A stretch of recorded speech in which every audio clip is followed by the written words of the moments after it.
والصلاة والسلام على من لا نبي بعده. د اهل سنت والجماعت د عقیدې سره تعلق لرونکو غیرتمندو مسلمانانو ورونو، د قربانۍ ورځې د اهل سنت والجماعت په نیز باندې درې دي: د اختر اوله ورځ، دویمه ورځ او درېمه ورځ، یعنی لسم د ذوالحجې، یولسم د ذوالحجې او دولسم د ذوالحجې. او د وابیانو په نیز باندې څلور دي. په دیارلسم د ذوالحجې باندې د دوی په نیز قرباني کیږي. په نن درس کې به د الله پاک په توفیق اول د اهل سنت والجماعت دعوه ذکر کم، او د هغې دپاره به بیا د الله پاک په توفیق 20 دلایل ذکر کم. بیا به د وابیانو وکټوري اهل حدیثو دعوه درته ذکر کم، او هغوی چې کم 9 دلایل ذکر کوي د الله پاک په توفیق به د هغې دلایلو صحیح تشریح ستاسو په خدمت کې پیش کم. اول د اهل سنت والجماعت دعوه په مقابله د غیر مقلدینو کې. اهل سنت والجماعت وایي چې د قربانۍ ورځې درې دي. د ذوالحجې د 10 تاریخ د اختر د لمانځه نه وروسته شروع کیږي تر د 12 تاریخ د ماښام پورې. په دې کې چې سړی کله غواړي قرباني کولی شي، لیکن په 10 د ذوالحجې باندې قرباني کول افضل دي. د دې 3 ورځو نه وروسته په 14 تاریخ باندې، یعنی په 4مه ورځ د اختر، د حیواناتو ذبح کول قرباني نه ده. ګورئ ورونو، په اصل کې د وکټوري اهل حدیثو د دوی مشن دا دی، په دوی باندې د ابراهیم علیه السلام د دې سنتو را ژوندي کول بد لګیږي. دوی همیشه دا کوشش کوي چې مسلمانان قرباني ونه کړي. له دې وجې نه په تدریج باندې مسلمانان د قربانۍ نه منع کوي. د ټولو نه مخکې وابیان په تقریرونو کې دا مسله ذکر کوي چې قرباني سنت ده. بیا چې ترېنه پوښتنه وکړي چې سنت څه ته وایي، نو درته جواب کې وایي چې سنت هغه عمل ته وایي چې رسول الله صلی الله علیه وسلم کله کړي وي او کله پریښي وي. نو معنا دا شوه چې قرباني م کله کوئ او کله مه کوئ. حالانکه رسول الله صلی الله علیه وسلم فرمایي چې څوک چې طاقت د قربانۍ لري او قرباني نه کوي، نو هغه دې زموږ عیدګاه ته نه راځي. او دومره سخت وعید په ترک د واجبو باندې راځي. نو قرباني واجب ده، لیکن وابیان ورته سنت وایي.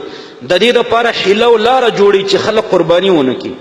دویم دا چې وابیان بیا دا اشتهارونه لګوي او وایي چې دا پیسې په غریبانو او د لشکرې خبیثه چې دوی ورته لشکرې طیبه وایي، د دې په نام نهاده مجاهلینو چې دوی ورته مجاهدین وایي، نو دوی وایي چې دا هغوی ته ورکوي.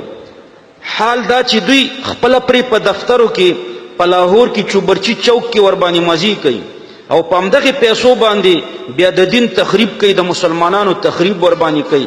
دا د حنفیت په خلاف باندې دا ستاسو چندې مصرفوي. له دې وجې نه لشکرې طیبې چې اوس ځان ته جماعت الدعوه وایي، حقیقت کې لشکرې خبیثه. لشکر معنا فوج، طیبه معنا پاک، یعنی پاک فوج. دې لشکرې طیبې او لشکرې خبیثې ته چندې ورکول حرام دي، ځکه دا چندې بیا د دین په خلاف باندې مصرفیږي.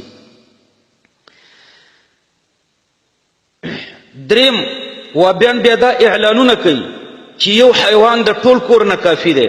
اگر که د ټولو کاروبار جدا جدای او هر یو صاحب د نصابي، دم د انکار د قربانۍ دپاره یوه درېمه لاره ده. بله مسله دوی بیا دا کوي چې په چرګه باندې هم قرباني جایزه ده. فتاوی ستاریه جلد 12 صفحه 2. همدارنګې بعضې وابیان وایي چې په هګۍ باندې هم قرباني جایزه ده. نو د دوی ټول مقصد دا دی چې خلک قرباني ونه کړي، بلکې دوی دا کوشش کوي چې د خلکو قرباني خرابه شي. نو یوه مسله دام کوي چې د قربانۍ ورځې 4 دي، او بیا تقریرونه او بیانونه هم کوي چې افضل هم 4مه ورځ ده. مطلب یې دا وي چې د خلکو خرچه وشي او قرباني ونه شي. 4مه ورځ د اختر باندې چې د قرباني وکړه، نو خرچه دې وشو او قرباني دې ونه شوه، هسې قصابي دې وکړه. وابیان دې قصابۍ ته قرباني وایي. عجیبه لطیفه درته ذکر کوم. کله چې د عباداتو ذکر راشي، نو غیر مقلدین وایي چې تراویح 20 رکاته نه دي، 8 دي. وتر 3 رکاته نه دي، 1 دی. اختر چې د جمعې په ورځ راشي، نو وایي چې د جمعې مونځ چوټي دی.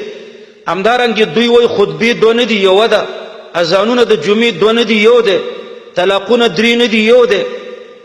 او بیا چې کله د خوراک خبره راشي، نو بیا وایي چې د قربانۍ ورځې 3 نه دي، 4 دي. نو د خوراک په ورځو کې زیاتوالی راولي او په عباداتو کې د ابو جهل په شان کموالی راولي. افرأیت الذي ینهى عبدا اذا صلى، د الله پاک په توفیق به زه د دې مسئلې دپاره شل دلایل پیش کم چې د قربانۍ ورځې هغه درې دي، لسم، یولسم او دولسم. یو دلیل به د قرآن آیات پیش کم او 19 به د رسول الله صلی الله علیه وسلم احادیث پیش کم. د دې شلو د یو آیات او د دې 19 احادیثو په خلاف باندې وابیان د قربانۍ ورځو ته څلور وایي، نو دا د اهل حدیث په جامه کې منکرین د حدیثو دي. اول دلیل: اعوذ بالله من الشیطان الرجیم، بسم الله الرحمن الرحیم، ويذكر اسم الله في ایام معلومات، سورة الحج آیات نمبر 28 پارا نمبر 19. حافظ ابن رشد المالکی رحمه الله د دې آیات په تفسیر کې فرمایي چې مشهور قول دا دی چې د معلومات نه مراد هو یوم النحر و یومان بعده. بدایه جل اول صفحه 422. الله پاک فرمایي چې دوی د الله یاد کی په څارویو باندې په معلوم ورځو کې. دا معلوم ورځې کمی دي؟ نو ابن رشد المالکی رحمه الله فرمایي چې دا درې ورځې دي، اول ورځ د اختر، دویم ورځ د اختر او دریم ورځ د اختر. علامه ابن قدامه الحنبلی رحمه الله فرمایي چې وهذا قول عمر وعلي وابن عباس وابي هريره وانس رضي الله عنهم.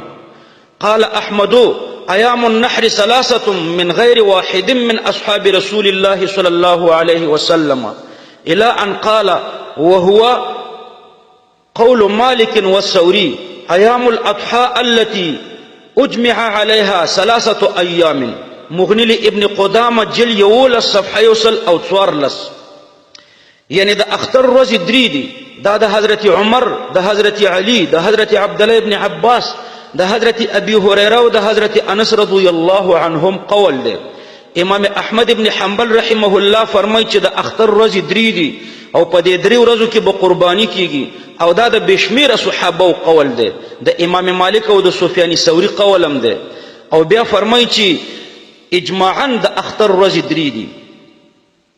د دې آیات په تفسیر کې مفسرینو د حضرت عبدالله ابن عمر رضی الله عنهما دا ارشاد را نقل کړی دی چې فالمعلومات یوم النحر و یومان بعده. د ایام معلومات معنا دا د اختر اول ورځ او ورپسې 2 ورځې، یعنی د ایام معلومات نه 3 ورځې د اختر مراد دي. تفسیر در منصور جلد 4 صفحه 641. دویم دلیل: عن سلمة بن الأكوع أن رسول الله صلى الله عليه وسلم قال من ضحى منكم فلا يصبحن في بيته بعد 3 شيئا. مسلم جلد 2 صفحه 1 او 950. بخاری جلد 2 صفحه 1 او 15. رسول الله صلی الله علیه وسلم د یو خاص ضرورت په بنا باندې فرمایلیو چې د 3 ورځو نه زیات په کورونو کې غوښې مه ساتئ. په دویم کال باندې رسول الله صلی الله علیه وسلم او فرمایل چې اوس تاسو د 3 ورځو نه زیات هم د قربانۍ غوښه ساتلی شئ. امام ابن قدامه رحمه الله فرمایي چې که د قربانۍ ورځې 4 وې نو په حدیث کې به داسې راغلیو چې د قربانۍ د غوښې ساتل د 4 ورځو نه زیات جایز نه دي. په 4مه ورځ قربانی که جایزه وې نو نبی کریم صلی الله علیه وسلم به هیڅکله نو فرمایلی چې ستاسو په کورونو کې د 3 ورځو نه زیات د غوښې یوه ټوکړه هم نه، بلکې 4مه ورځ به هم رسول الله صلی الله علیه وسلم ورسره یاده کړې وه چې په 4مه ورځ قربانی جایزه شوه نو ضرور به په کورونو کې په 4مه ورځ هم د قربانۍ غوښې وې. حالانکې پیغمبر علیه السلام په اول کې فرمایلیو چې د 3 ورځو نه زیات د قربانۍ غوښې په کورونو کې مه ساتئ. وابین اعتراض کوي چې د دې حدیث نه صرف دا ثابتېږي چې د قربانۍ کوونکي دپاره د 3 ورځو نه زیات د قربانۍ د غوښې پرېښودل جایز نه دي. نو اوس تاسو وایي چې تر کومه پورې چې د غوښې ساتل جایز دي تر همغې پورې د اختر ورځې دي. نو بیا خو چې یو سړی د اختر په 3مه ورځ قرباني وکړي نو تر راروانو 3 ورځو پورې ساتل جایز شو، نو پکار دی چې اختر هم تر راروانو 3 ورځو پورې باقي پاتې شي. دا د وابیانو اعتراض دی.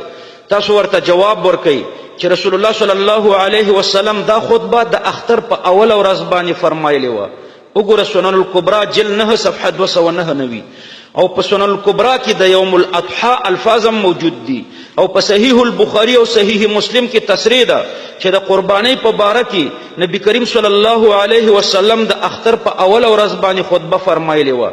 لدی وجه د دې 3 ورځو ابتدا به د نبی کریم صلی الله علیه وسلم د خطبې د ورځې نه یعنی د اختر د اول ورځې نه.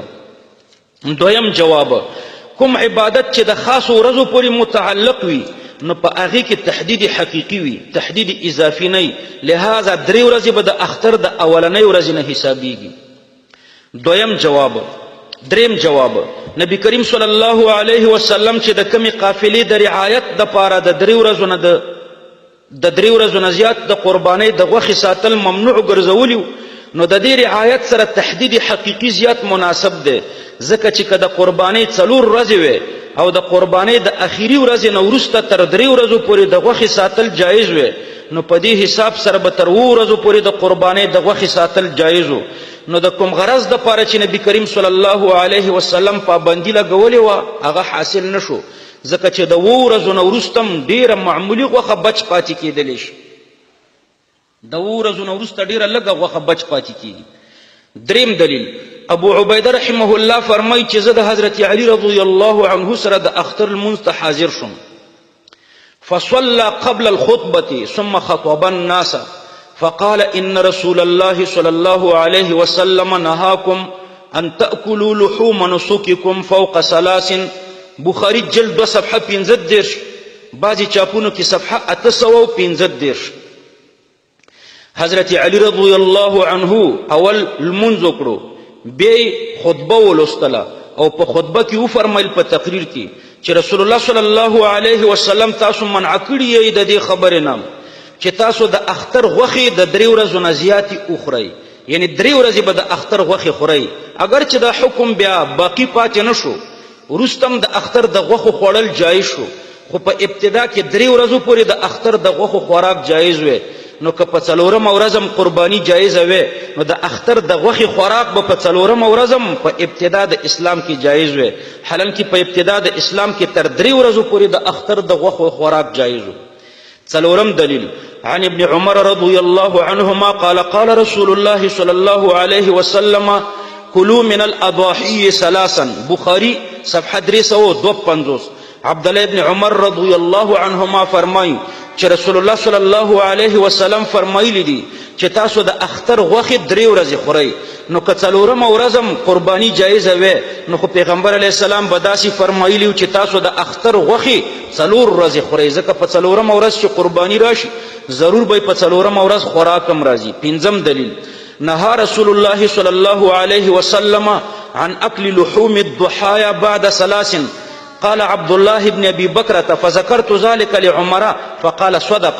مسلم جلد 2 صفحه 158.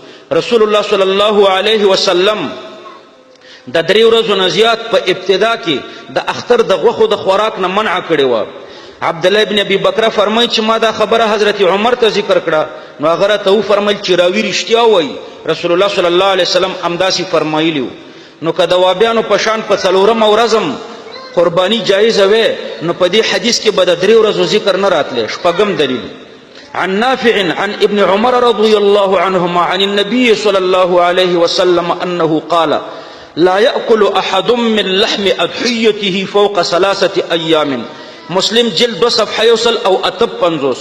عبدالله ابن عمر رضی الله عنهما د رسول الله صلی الله علیه وسلم نه روایت کوي چې هیڅوک د 3 ورځو نه زیات یعنی په 4مه ورځ د اختر غوښې د قربانۍ نه خوري، نو که په 4مه ورځ قرباني جایزه وی نو په 4مه ورځ به په ابتدا کې د اختر د غوښو خوراک جایز وی. 9م دلیل، عن جابر رضی الله عنه انه نهى عن اكل لحوم الضحايا بعد 3 ثم قال بعد كلوا وتزودوا وادخروا. مسلم جلد 2 صفحه 158. حضرت جابر رضی الله عنه فرمایي چې په ابتدا کې رسول الله صلی الله علیه وسلم د 3 ورځو نه اخواته منع کړی و چې څوک د اختر غوښې وساتي، وروسته به اجازت ورکړو چې خورئ او ساتئ. نو په ابتدا کې چې د اختر د غوښو ساتل تر 3 ورځو پورې جایز و نو معلومیږي دا چې د قربانۍ ورځې 3 وي، که څلور وې نو تر څلور ورځو پورې به ساتل جایز وي او په څلورمه ورځ به هم د دې خوراک جایز وي. اتم عن جابر رضی الله عنه كنا لا نأكل من لحوم بدوننا فوق 3. حضرت جابر سے فرمای چې په ابتدا کې به موږ د اختر غوښې 3 ورځو پورې ساتلې، په څلورمه ورځ به د دې خوراک موږ ته ناجایز و. بیا رسول الله صلی الله علیه وسلم اجازت وکړو او وی فرمایل چې اوس خورئ او ذخیره کوئ. مسلم جلد 2 صفحه 1 او 58. نهم دلیل عن جابر بن عبد الله قال كنا لا نمسك لحوم الأضاحي فوق 3 فأمرنا رسول الله صلى الله عليه وسلم أن نتزود منها ونأكل منها يعني فوق 3. رسول الله صلی الله علیه وسلم په ابتدا کې موږ ته حکم کړو چې د قربانۍ غوښې تر 3 ورځو پورې ساتئ. د 3 ورځو نه اخواته د دې ساتل ناجایز دي، په څلورمه ورځ خوراک نه دی جایز. او وروسته به اجازت راکړو نو که د قربانۍ ورځې 4 وې نو پیغمبر علیه السلام به تر 4مې ورځې پورې هم د دې اجازت ورکړی و. 10 دلیل د ابو سعید خدری رضی الله عنه نه روایت ده چې قال رسول الله صلی الله علیه وسلم یا اهل المدینة لا تأكلوا لحم الأضاحي فوق 3 وقال ابن المثنى 3 أيام. پیغمبر علیہ السلام اعلان وکړو چې اے د مدینې منورې صحابه او مسلمانانو د 3 ورځو نه زیات د قربانۍ غوښې په 4مه ورځ مه خورئ. نو که 4مه ورځ قرباني جایزه وی پیغمبر علیہ السلام به د 4مې ورځې د خوراک نه منع نه کوله. 11 دلیل د حضرت بریری رضی الله عنها نه همداسې روایت ده چې په 4مه ورځ په ابتدا د اسلام کې د قربانۍ د غوښې خوراک ناجایز و. مسلم جلد 2 صفحه 1 او 58. ګوره په دې ټولو احادیثو کې دا مضمون دی چې په اول کې دا حکم و چې د 3 ورځو نه زیات به د قربانۍ غوښې نه ساتئ. نو که په 4مه ورځ قرباني جایزه وی نو رسول الله صلی الله علیه وسلم به 4 ورځې ذکر کړې وي. دا 11 احادیث ما درته ذکر کړه چې په دې کې دا راغلي چې د قربانۍ غوښې به د 3 ورځو نه زیاتې 4مې ورځې ته نه ساتئ. دا حکم په ابتدا د اسلام کې و. 12 دلیل عن مالك عن نافع أن عبد الله بن عمر قال الأضحى يومان بعد يوم الأضحى. موطأ امام مالك صفحة 390 مكتبة الحسن. عبد الله بن عمر رضی الله عنهما فرمای چې د لوی اختر ورځې 3 دي، 10 11 او 12. نو په 3 ورځو کې قرباني جایزه ده. 14 دلیل امام مالک رحمه الله فرمای چې موږ ته دا خبره را رسیدلې ده عن علي بن ابي طالب مثل ذلك. د علي مثل ذلك د علي بن ابي طالب نم داسې فرمان مونږ ته را رسیدلی دی چې د اختر ورځې 3 دي، نو په 3 ورځو کې قرباني جایزه ده. 14 دلیل امام ابن ابي شیبه روایت کوي په خپل سند باندې د حضرت انس رضی الله عنه نه چې الاضحى يوم النحر ويومان بعده. محلى ابن حزم جلد 2 صفحه 300 وصححه. حضرت انس رضی الله عنه فرمای چې د اختر ورځې 3 دي او 10 11 او 12 تاریخ، نو په 3 ورځو کې قرباني جایزه ده. 15 دلیل ابن عباس رضی الله عنهما فرمای الاضحى يومان بعد يوم النحر. الجوهر النقي جلد 2 صفحه 296. د لوی اختر ورځې 3 دي، اوله 10 11 او 12. د ابن عباس دا اثر په متعدد طرقو په مختلفو سندونو سره مروي دی. د دې سندونو نه بعضی ضعیف دي او بعضی جید دي. 14 دلیل امام ابن ابي شيبه په خپل سند سره روایت کوي چې سمعت ابا هريره يقول الاضحى 3 ايام. محلى ابن حزم جلد صفحه 300. ابو هريره رضی الله عنه فرمایي چې د اختر ورځې 3 دي، نو 3 ورځو کې قرباني جایزه ده او زیات نه ده جایزه. د ابو هريره رضی الله عنه په دې حدیث باندې وابیان اعتراض کوي چې د دې یو راوی د معاویه ابن صالح هغه قوي نه ده او ابو مریم مجهول ده. جواب دا ده چې معاویه ابن صالح ثقه راوی ده. وګوره بغدادي جلد 1 صفحه 428. علامه ذهبي ورته د الامام الفقيه الفاظ استعمالي. وګوره تذکره جلد 1 صفحه 1 او 6. امام احمد ورته ثقه ویلی دي. امام ابن عدی دته د علم ظرف او صدوق ویلی دي. همدارنګه ابو زرعه ورته ثقه ویلی دي. تهذیب التهذیب جلد صفحه 202. او ابو مریم مجهول نه ده. امام احمد فرمای چې معروف عندنا. مخکې فرمای چې اهل حمص به د تعریف کولو. امام عجلی فرمای چې ابو مریم مولا د ابو هریره ده، ثقه. تهذیب جلد 2 صفحه 222. لہذا د جهالت دعوه باطله ده. ولسم دلیل حضرت علی رضی الله عنه فرمای چې النحر 3 ایام افضلها اولها. محلہ ابن حزم جلد صفحه 10. حضرت علی سے فرمای چې د لوی اختر ورځې 3 دي، اول ورځ پکې بهتره ده چې قرباني وشي. اتلسم دلیل حضرت عبدالله ابن عمر رضی الله عنهما فرمای ما ذبحت یوم النحر والثانی والثالث ما ذبحت یوم النحر والثانی والثالث فهي الضحایا. ما موصوله ده، هغه چې په اوله دویمه او دریمه ورځ دی کوم څاروی ذبح کړو همدا قرباني ده، او په څلورمه ورځ چې دی ذبح کړو لکه د وابیانو په شان نو دا قصابي ده، قرباني نه ده. محلہ ابن حزم جلد صفحه 370. نو نسم حدیث حضرت عمر رضی الله عنه فرمای چې قربانی صرف په 3 ورځو کې کیږي. محلہ ابن حزم جلد صفحه 370. شلم علامه مردینی رحمه الله فرمای چې د ټولو فقهاو په دې خبره باندې اتفاق دی چې په 14 د ذی الحجې باندې قربانی جایز نه ده، یعنی په 4مه ورځ د لوی اختر قربانی نه ده جایزه. الجوهر النقی على سنن البهقی جلد 9 صفحه 290. امام احمد ابن حنبل رحمه الله فرمای چې ایام الضحى التي اجتمع عليها 3 ایام. مغنی ابن قدامه جلد 1 صفحه 144. د اختر ورځې چې پاغي اجماع ده هغه 3 ورځې دي. امام احمد ابن حنبل رحمه الله فرمای چې ایام النحر 3 من غیر واحد من اصحاب النبي صلی الله علیه وسلم. د اختر ورځې 3 دي او دا د رسول الله صلی الله علیه وسلم د غیر متناهی صحابه کرامونه روایت شوی دي. الروض المربع جلد اول صفحه 523. دا شل دلائل د الله پاک په توفیق درته ما ذکر کړو چې د قربانۍ ورځې 3 دي. د دې په خلاف د وکټوریانو دعوه ده چې د اختر د لمانځنه واخله د 14 د ذوالحجې تر مازیګره پورې، یعنی د اختر د 4مې ورځې پورې قرباني کول سنت دي، او د اختر په 4مه ورځ باندې قرباني کول دوی وایي چې دا په اصل سنت باندې عمل کول دي، او دوی وایي چې په 4مه ورځ باندې قرباني کولو کې د 100 شهیدانو اجر دی، ځکه دوی وایي چې دا سنت متروک ګرځېدلی دي. د غیر مقلدینو دلایل زما په علم کې 9 دي، خدایو دلیلم د دوی صحیح نه دی. د الله پاک په توفیق باندې به پر روان درس کې د دوی د ټولو دلایلو ته جواب ذکر کم، خو نن به د دوی یو دلیل ذکر کم. اول دلیل د دوی دا دی چې ویذکر اسم الله فی ایام معلومات. په دې آیات مبارک کې د اسم الله ذکر راغلی دی، او د اسم الله ذکر په څارویو باندې د ذبح په وخت کې کیږي. نو دلته د څارویو د ذبح بیان دی، یعنی مسلمانان د الله نوم اخلي او څاروي د ذبح کوي، او د قربانۍ د وخت د پاره ایام معلومات ذکر کړي دي.